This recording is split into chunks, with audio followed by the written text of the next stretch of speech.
जय आदिवासी, लड़ेंगे जीतेंगे, लड़ेंगे जीतेंगे, लड़ेंगे जीतेंगे। हम हमारा हक मांगते, नहीं किसी से भीख मांगते, हम हमारा हक मांगते। नहीं किसी से भीख मांगते।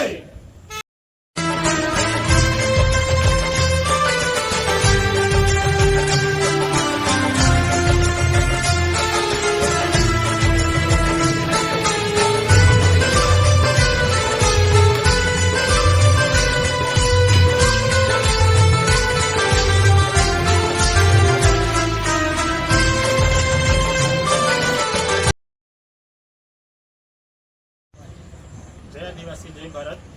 આજરોજ 4/7/2025 રોજ આદિવાસી યોદ્ધા સેના તરફથી રાજ્યપાલશ્રીને સંબોધીને કલેક્ટર કચેરી ખાતે આવેદનપત્ર આપવામાં આવ્યું છે। જે વિશ્વ આદિવાસી દિવસ હવે એક મહોત્સવ તરીકે આદિવાસી સમાજ દ્વારા ઉજવવામાં આવે છે। ભારત દેશના અન્ય તહેવારોની જેમ જ આ દિવસને ભારે રંગોરંગાનથી ઉજવવામાં આવે છે। તેમજ આ દિવસે રાજ્ય સરકાર પણ આદિવાસી વિસ્તારોમાં પોતાના મંત્રીઓને મોકલી મોટા મોટા કાર્યક્રમો કરાવી રહેલ છે। પરંતુ વિશ્વ પ્રસિદ્ધ વિશ્વ આદિવાસી દિવસના રોજ જાહેર રજા ન હોવાને કારણે ઘણા લોકો નોકરિયાત વર્ગ અને ભણતા બાળકો ના છૂટકે આ મહોત્સવ વિશ્વ આદિવાસી દિવસની ઉજવણી કરી શકતા નથી। તેમ છતાં આ દિવસે જાહેર રજા ન હોવાને કારણે સરકાર આદિવાસી સમાજ સાથે અન્યાય કરી રહી છે એવું અમારા જેવા અનેક લોકોનું માનવું છે। તો સમગ્ર ભારતમાં લગભગ 8% જેટલી વસ્તી ધરાવતો સમાજ એટલે કે આદિવાસી સમાજ જે ભારત દેશનો મૂળ માલિક મૂળ બીજ છે, જેમનો એકમાત્ર તહેવાર મહોત્સવ વિશ્વ આદિવાસી દિવસના દિવસે જાહેર રજા કેમ નહીં? હવેથી દર વર્ષે 9મી ઓગસ્ટ વિશ્વ આદિવાસી દિવસની લાલ અક્ષરોમાં ફરજિયાત રજા જાહેર કરવામાં આવે એ બાબતે અમો આદિવાસી યોદ્ધા સેના દ્વારા આ આવેદન આપી વિનંતી કરી રહ્યા છે।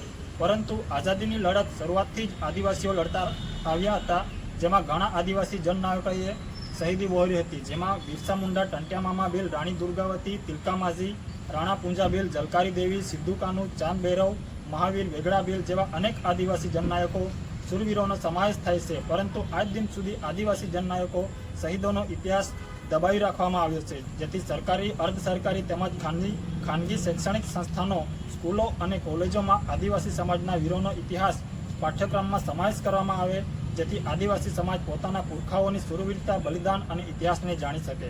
વધુમાં ખાસ જણાવવાનું કે આપણા ભારત દેશની તમામ વ્યવસ્થાઓ ભારતીય બંધારણ મુજબ ચાલે છે। ભારત દેશના મહામહિમ રાષ્ટ્રપતિ શ્રી, રાજ્યપાલ શ્રી, વડાપ્રધાન, મુખ્યમંત્રી, MLA, મંત્રી, ધારાસભ્યો, સરકારી અધિકારીઓ તમામ ભારતીય બંધારણની શપથ લઈને બંધારણની જોગવાઈઓને આધીન રહીને કાર્ય કરે છે। દેશની સર્વોચ્ચ ન્યાયપાલિકા સુપ્રીમ કોર્ટ પણ બંધારણની વિરુદ્ધ જઈ શકતી નથી। આવા મહામૂલી ભારતીય બંધારણનું જ્ઞાન ભારત દેશમાં રહેતા તમામ નાગરિકોને હોવું ખૂબ જ જરૂરી છે। જો ભારત દેશના તમામ સરકારી, બિન સરકારી શૈક્ષણિક સંસ્થાનોમાં ભારતીય બંધારણનું શિક્ષણ અનિવાર્ય થઈ જાય તો લોકો પોતાના હક અધિકારો સરળતાથી જાણી શકશે, શોષણ, અત્યાચાર સામે લડી શકશે। ભારત દેશના દરેક ધર્મ જાતિના લોકો પોતાના મૂળભૂત અધિકારોને જાણી શકશે અને દરેક લોકોને સમજ રહેશે કે અમને પોતાના બંધારણીય અધિકારો મળી રહ્યા છે કે એમનું શોષણ થઈ રહ્યું છે। આપ સાહેબશ્રીને નમ્ર અરજ છે કે ભારત દેશમાં ભારતના બંધારણનું શિક્ષણ ફરજિયાત કરવામાં આવે, દેશની તમામ શિક્ષણ સંસ્થાઓમાં સંપૂર્ણ બંધારણ બનાવવામાં આવે, જેથી ભારત દેશ પ્રગતિના પથ પર ઝડપથી આગળ વધે અને સમગ્ર વિશ્વમાં શિક્ષણ ક્ષેત્રે ભારત દેશનું નામ રોશન થાય।